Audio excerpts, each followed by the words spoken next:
Maithili express की शानदार प्रस्तुति।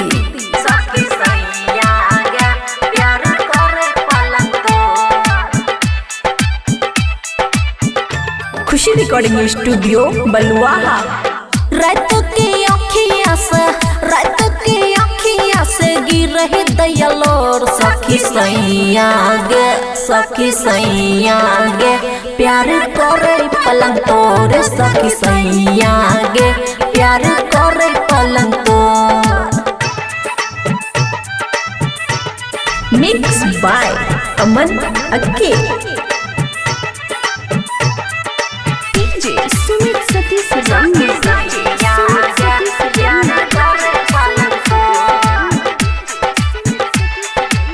रोज सखी करे नया नया इल्म मूड बना के देख इंग्लिश फिल्म हे गई। रोज करे सखी नया नया इल्म मूड बना के देख इंग्लिश फिल्म।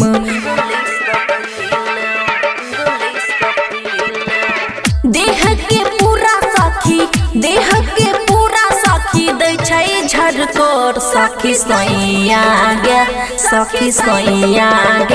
प्यार करे पलंग तोर सखी सैया गे प्यार करे पलंग तोर।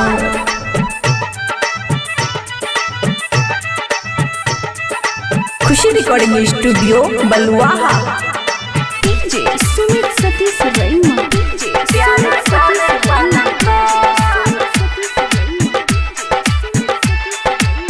बबुआ राहुल शॉट मारै छै दामी लागै छै उछलै जेना मछुबामी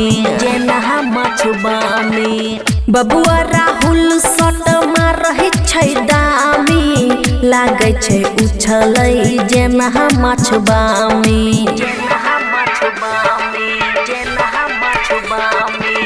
साँझ से शुरू कके कर दै छै भोर सखी सैया गे प्यार करे पलंग तोर सखी सैया गे प्यार करे पलंग तोर। खुशी रिकॉर्डिंग स्टूडियो बलुआहा।